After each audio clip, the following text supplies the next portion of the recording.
Morning, welcome back to my channel পশুটুলি কষুটুলিতে তোমাদের সবাইকে স্বাগত। অনেক অনেক ভালোবাসা জানিয়ে আবার নতুন সকালে নতুন ভিডিও নিয়ে হাজির হলাম।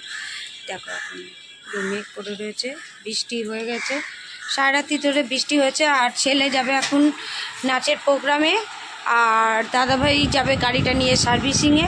ওই জন্য সব 8টায়, এখন 8টা বাজতে 5 মিনিট বাকি, এখন সব তাড়া লাগিয়ে দিয়েছে। তা ওদেরকে আমি খেতে দিয়ে দিয়েছি। কি দিয়েছি তোমাদের ব্যাক ক্যামেরা করে দেখি। দাদাভাইকে দিয়েছি মুড়ি চানাচুর আর চা, আর ছেলেকে বললাম দই দুধ আর খই দিই, বলে না আমাকে দুধ খই দেবে না, আমার পটি পেয়ে যাবে, আমাকে জল খই দাও। তো জল খই দিয়েছি। আর এদিকে সব জিনিসপত্র নিয়ে নিয়েছে নাচের জন্য। এখানে নাচের ড্রেস আছে, বেল্ট আছেও সব নিয়ে নিয়েছে। আর এদিকে ছাতা নিয়েছে, যাবে। আর আজকেরই বৃষ্টি হওয়ার লাগলো, আর ওরা চলে যাক, তারপরে বাদ বাকি কাজগুলো করবো। এবার দাদাভাই যাচ্ছে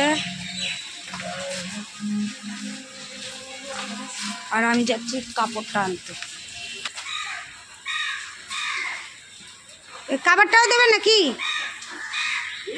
কাপড়টাও দেবে? কাটা বাজে 9:35। আর ছেলে চলে গেল, দাদাভাই চলে গেল, আমি সব কাজ বাজ সারলাম, সেরে পুজো টুজো দিলাম, দিয়ে আর আমি চা নিয়ে চলে আসলাম। দেখো খই বিস্কুট আর চা, এই খাবো। হিরো অফিসে আসলাম, সার্ভিস সেন্টারে। গাড়ি মোটামুটি সার্ভিস হয়ে গেছে, এখন একটু পোচাপুচি করছে এই সামনের ছোটাটা। আর এটা হচ্ছে আমার বাড়ি থেকে অনেক দূরে, হিরো হাইটেক। এখানে এসে সার্ভিস করালাম, সেকেন্ড সার্ভিস হলো আমার। ভালোই সার্ভিস করছে। কিছু রান্নার নেই, কেন কালকে যে চিনের তরকারিটা খাওয়া হয়নি, সেটা রয়ে গেছে। ওটা আছে, চাটনি অল্প একটু আছে, একটু ভাত বসিয়ে দিয়ে আসলাম, আর একটু আলু ভেজে ব্যাস হয়ে যাবে। আমি একটু খাই, খেয়ে একটু বসি। তারপরে তো রাতভর ঘুমাতে পারিনি। তারপরে 4:30 পর একটু ঘুমটা আসলো, আবার 7টার আগেই উঠে পড়লাম। দাদাভাই ছেলে যাবে, সব তারা লেট দিয়েছিল তার জন্য। আর বৃষ্টি এখন একটু থেমেছে, ঝিরিঝিরি পড়ছে। মানে ছেলে আর দাদাভাই যে সময় গেল সেই সময় প্রচুর বৃষ্টি হচ্ছিল, এখন একটু কমেছে। চলো পরে তোমাদের সাথে শেয়ার করছি। কটা 2:05 খেতে বসে গেছি। এখানে আছে ভাত আছে, আলু ভাজা আছে, ডিমের ঝোল, ডিমের কারি আছে, আর দিদিভাইয়ের নিচে পান্তা ভাত। আর তোমরা দেখলে সার্ভিসিং সেন্টারে গেছিলাম, হিরো সার্ভিস করিয়ে আনলাম গাড়িটা, ফ্রি সার্ভিস। আবার আছে 6000 কিলোমিটার গাড়ি চললে তখন আবার নেক্সট সার্ভিস। আর ছেলে এসে গেছে, ওদের নাচের প্রোগ্রাম ছিল, প্রোগ্রাম করে। সে তোমরা স্কিপ না করে দেখতে থাকো। আমরা বেরোলাম আমাদের একটু পার্সোনাল কাজে বেরোলাম, আমাদের ছেলের স্কুল। ফাঁকা রাস্তা।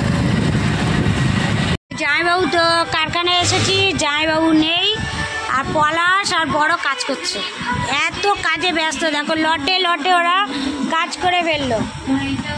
গেছে রিপ কাটতে, আমার হেলমেট ঘরে আছে জামাইবাবুর ঘরে। জামাইবাবুকে বললাম আপনি আসার সময় গরম গরম চপ নিয়ে আসবে, শুনতে পেয়েছি কি কে জানে। বসে আছি জামাইবাবুর জন্য, জামাইবাবু এসে চা করবে। জামাইবাবু বললো বসতে, তা বসেই আছি।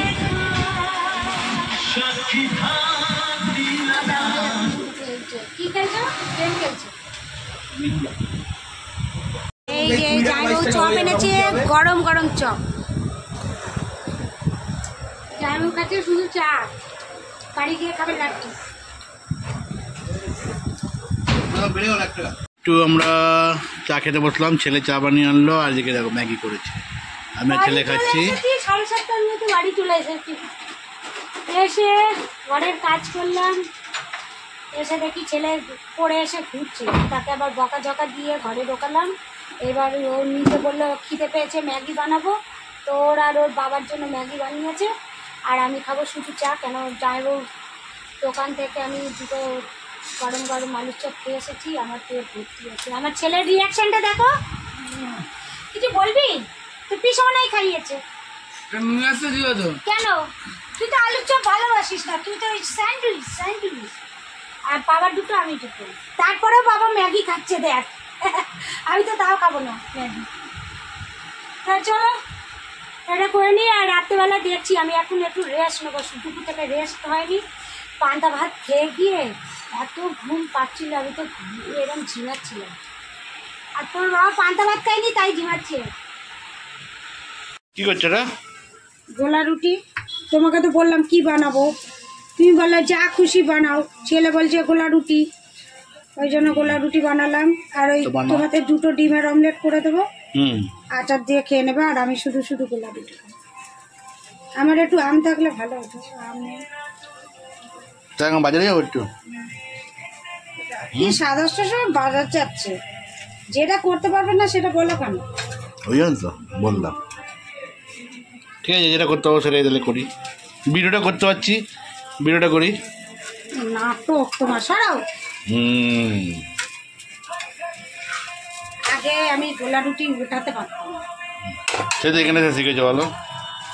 কেকটা দাও, কেক গোস টু জয় মজুমদার। হ্যাঁ, আর ঠাকুমা করতো মোটা মোটা। ঠাকুমা করতো এইরকম দিয়ে হাত দিয়ে, আমি ওইটা আবার পারি না, হাতে ছাকা লাগে। আমি আবার এইরকম, মাও এরকমই করতো।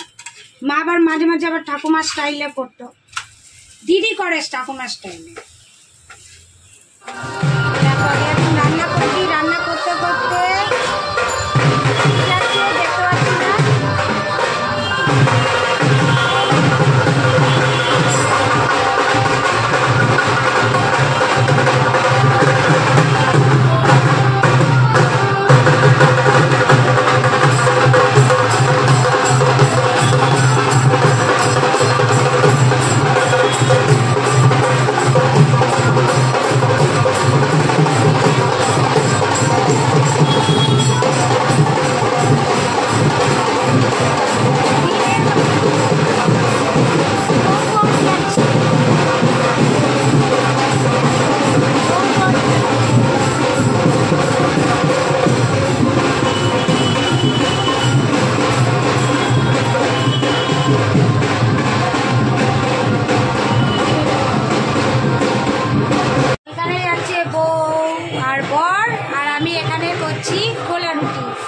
অলরেডি আমার করা হয়ে গেছে গোলা রুটি, ধোঁয়া উঠছে। ছটপট করে নিই। আর দাদাভাইয়ের একটু জ্বর এসেছে, ও বললো কি আমার জ্বর লাগছে, তা ওকে আবার গোলা রুটি খাইয়ে একটা প্যারাসিটামল খাইয়ে। চলো আবার পরে দেখা হচ্ছে। তোমাদের ঘড়ির কাটা এখন বাজে 11টা বাজতে 5 মিনিট বাকি। আর ছেলে জল ভরতে বসে পড়লো। আর আবার হয়ে গেছে রুটি করা, গোলা রুটি, আচার আর ডিমের অমলেট। ওদের তো যদি গোলা রুটি আর আচার দিই ওদের পোষাবে না, তা দুটো ডিম ছিল, তো বাবার ছেলেকে করে দিলাম। এই যে আরেকজনের জ্বর এসে গেছে, বলছে আমার জ্বর এসে গেছে তুমি ভিডিওটা করো, তো আমি করে দিলাম। আমার জ্বর হোক যাই হোক আমাকে রান্না করে খেতে হবে। কেন না, মা অন্নপূর্ণা না, কেন আমাকে পরের বাড়ি থেকে নিয়ে এসেছে। আর পরের বাড়ির মেয়েদের তো বুঝতেই পারছো, আমার মতো যারা যারা আছো। কিছু বলবেন আপনি? মা হ্যাঁ, একটুকুনি জ্বর হলো কি না হলো, ব্যাস মা অন্নপূর্ণা। তুমি চুপ করো। তা চলো, এরকম খুঁজুরি হতে থাকবে। আর আবার চোখ জ্বালা করছে, কেন চিমনিটা কোনো কাজ করছে না। প্রভাকরকে ফোন করতে হবে। মা অন্নপূর্ণা দেখাচ্ছো? এটা হচ্ছে লোক দেখানো, তোমাদের সামনে দেখাচ্ছে। দেখো আমি কত বউকে ভালোবাসি। আর খাবো না, একবার খেতে নেই মা অন্নপূর্ণা। চলো আবার দেখাচ্ছে নেক্সট ভিডিওতে। ততক্ষণ পর্যন্ত তোমরা ভালো থাকো, সুস্থ থাকো। আর যে এই দেখো, এটা হচ্ছে কালকি। ভালো খাও, সুস্থ কালকি, থাকো। মা অন্নপূর্ণার ছেলে কালকি। চলো, গুড নাইট, টাটা। টাটা।